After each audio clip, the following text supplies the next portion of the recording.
Subscribe to Mufti Tariq Online and press the bell icon for more videos. السلام علیکم ورحمۃ اللہ۔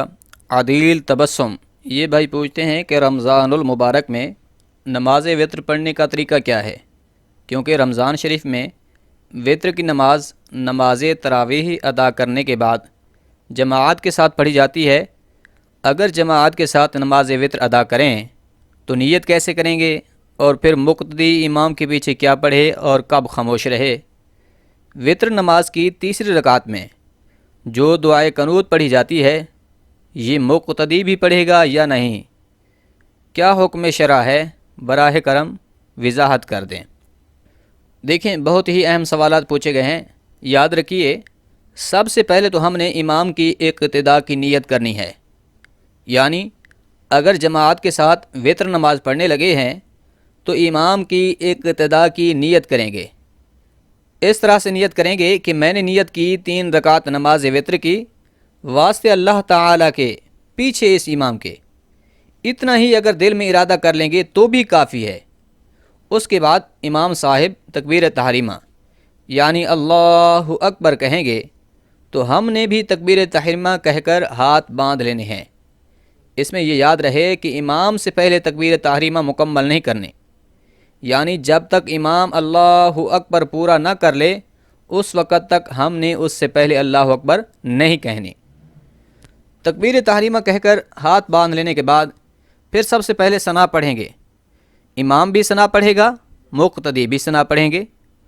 اب ثنا پڑھنے کے بعد مقتدی خاموش ہو جائیں گے، اعوذ باللہ اور بسم اللہ نہیں پڑھیں گے۔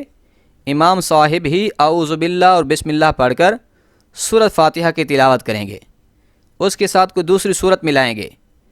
اس میں مقتدیوں کے لیے حکم یہ ہے کہ وہ خاموش رہیں اور دھیان سے امام صاحب کی قرات کو سنیں۔ اس کے بعد پھر رکوع کریں گے۔ اب رکوع کی تکبیر اور تسبیحات وغیرہ امام بھی پڑھے گا اور مقتدی بھی پڑھیں گے۔ اسی طرح سجدے کی تکبیر اور تسبیحات امام و مقتدی دونوں پڑھیں گے۔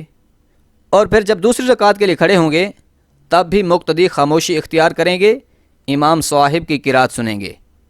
اس کے بعد پھر رکوع و سجود کے تسبیحات ہیں، وہ امام و مقتدی دونوں پڑھیں گے۔ اب دوسری رکعت کے قعدہ اولیٰ میں بیٹھیں گے۔ تشہد امام بھی پڑھے گا، مقتدی بھی پڑھیں گے، یعنی التحیات للہ والصلوات، یہ مکمل تشہد مقتدی بھی پڑھے گا، امام بھی۔ اس کے بعد پھر امام صاحب تیسری رکعت کے لیے کھڑے ہوں گے تو مقتدی بھی تکبیر کہتے ہوئے تیسری رکعت کے لیے کھڑے ہو جائیں گے۔ اب بھی امام صاحب قرات کریں گے، لیکن مقتدی کے لیے حکم یہی ہے کہ وہ خاموشی اور دھیان سے امام صاحب کی قرات کو سنے۔ امام صاحب تیسری رکعت کی قرات ختم کرنے کے بعد تکبیر قنوت کہیں گے، یعنی تکبیر کہتے ہوئے ہاتھوں کو کانوں تک بلند کرنے کے بعد ہاتھ باندھ لیں گے، اور مقتدی کے لیے بھی یہی حکم ہے کہ وہ بھی ہاتھوں کو کانوں تک بلند کرتے ہوئے تکبیر کہہ کر ہاتھوں کو باندھ لے۔ اب دعائے قنوت پڑھیں گے، یہ امام صاحب بھی پڑھے گا اور مقتدی بھی پڑھیں گے۔ اس میں کافی سارے لوگ پوچھتے رہتے ہیں کہ کیا ہم امام کے پیچھے دعائے قنوت پڑھیں؟ تو ہاں، بالکل ہی پڑھنی ہے۔ اس کے بعد پھر رکوع و سجود کے تسبیحات مقتدی بھی پڑھے گا اور امام صاحب بھی۔ آخر میں قعدہ اخیر میں بیٹھیں گے۔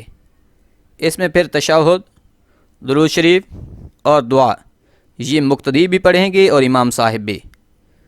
اس کے بعد پھر امام صاحب دائیں بائیں سلام پھیریں گے، امام کے پیچھے مقتدیوں نے بھی سلام پھیر دینا ہے۔ تو یہ تھا باجماعت نماز وتر ادا کرنے کا طریقہ۔